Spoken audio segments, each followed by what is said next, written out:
আমরা remittance fighter, এটা ঠিক। কিন্তু যারা আমরা ইউরোপ থাকি, বাংলাদেশে গিয়ে ল্যান্ড করি, বা ইউরোপ থাকি, যেমন ইউরোপের বিভিন্ন ফ্লাইট বন্দর থাকি, ফ্লাইটও যে সময় আমরা উঠি যাই, আমরা কিন্তু আমরা সেরা বদলাই দিই মনে মনে, বা ইউরোপীয় দেশে তখন তান বাড়ি নরওয়ে, তাইন তখন ইটালি, তাইন তখন ইংল্যান্ড, সব মানে বিমানের এই যে কেবিন ক্রু হলে যেটা মনে চায় ব্যবহার, মানে যেমনি মনে চায় ডাকাডাকি, কোনো সোশ্যাল মানার নাই। আর ঢাকা এয়ারপোর্টে নামে গেলে তো বাবা, এয়ারপোর্টের স্টাফ আর অফিসার এটা কিচ্ছুই নাই, আমসে বড়া কোন হায়। গতকালকে বিমানবন্দরে যে ঘটনাটা ঘটছে, একজন নরওয়ে প্রবাসী রে মারধর হয়েছে। আমরা এই মারধরের তীব্র নিন্দা জানাই। এইভাবে একজন প্রবাসী রং করতে পারে, কিন্তু বিমানবন্দরের এই যে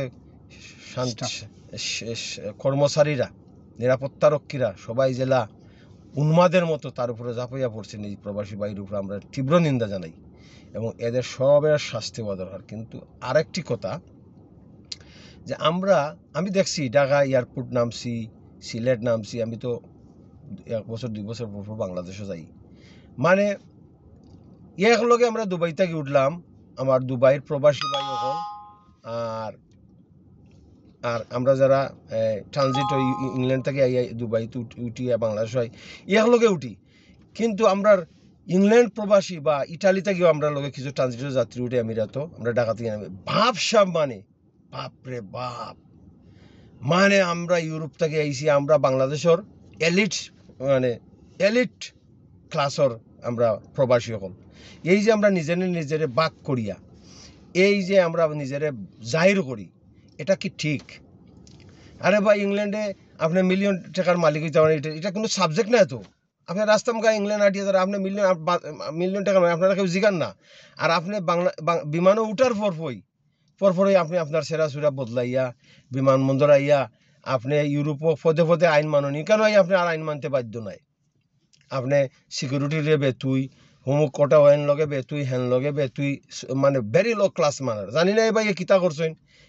আমরা যেটা শুনছি যে আমার এই নরওয়ের এই যে প্রবাসী ভাই, আমার মনে হয় তার জন্মই উদ্দেশ্য হয়েছে, আর উদ্দেশ্য মানে আইসেন বেড়ানি। তো ওই প্রবাসী ভাই, আমরা যে বাংলাদেশি স্টাইলের কালচারটা তাই ওদেশও জন্মিয়া বদলাইতে পারছি না, আমার কাছে লাগে রাখে যে এটা হয় আর কি। তো তাই নামিওই মানে সাব, আমি নরওয়ে থেকে আইছি, আমি কত বড় এলিট, আমার লাগে কোনো আইন নাই, আমার লাগে কোনো নিয়ম কানুন নাই, মানে আর নিজেরা এইভাবে শো আপ করা, এটা আমরা ইউরোপে যারা থাকি এদের চেঞ্জ হওয়া দরকার। আমি নিজের সাক্ষী, বিমানবন্দরে আমরা ইউরোপিয়ান বাঙালি প্রবাসীরা যেটা করি এটা ঠিক নাই। এগুলোকে দুবাই থেকে, দুবাইয়ের প্রবাসী আমার শ্রমিক ভাই হল, আর আমরা ইউরোপিয়ান যারা প্রবাসী রেমিটেন্স ফাইটার আর দুবাইয়ের রেমিটেন্স ফাইটার বাইরের মধ্যে এত ব্যবহারের তফাৎ কেনে ভাই? এত না খুঁজা কেনে? তারা তো দুবাই থেকে, তো দুবাইয়ের যারা প্রবাসী ভাই হল তারা তো আমরা সিতে বেশি পয়সা পাঠায়। আমরা ইউরোপ যারা থাকে, আমরা ফ্যামিলি মেনটেন করিয়া গ্যাস ইলেকট্রিসিটি ল্যান্ড মর্গেজ দিয়া বাংলাদেশে আমরা কত পাঠাইতাম পারি।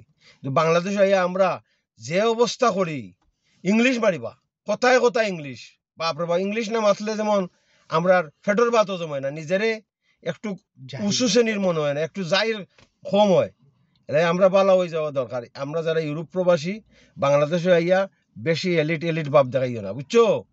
আর এভাবে বিমানবন্দর মাইর খাইও না। হ্যাঁ, আমরা এই ধরনের ঘটনার তীব্র নিন্দা জানাই। এবার যতই এলিট ভাব দেখাও, কিন্তু বিমানবন্দর ইলা তারা মারা ঠিক হয়েছে না।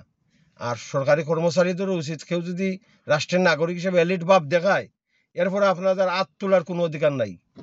You are a public servant, আমিও মাতিলাম তোরা ইংলিশ, পাবলিক সার্ভেন্ট হিসাবে আপনারা কেউ টর্চার করতে পারতা নাই। এ যদি আপনারা আঘাত করে আপনারা অ্যারেস্ট করতে পারেন। পুলিশ, আর্মি, র্যাব কেউই আপনারা জনগণের উপরে হাত তুলতে পারত না এত বড় বিপ্লবের পর। আর বাংলাদেশের সংবিধানের নির্দেশনা অনুসারে প্রজাতন্ত্রের কর্মচারীরা কেউ উপরে হাত তুলতে পারে না। গতকালও পরশুদিন দেখছি এক পুলিশে এক ছাত্র নাক বুট দিল হাত মারেন, এত বড় বিপ্লব হইয়া কি লাভ হইল? পুলিশ যদি এখনো বুট দিল ছাত্র নাকল হাত মারে, তাহলে এই বিপ্লবের মানে কি?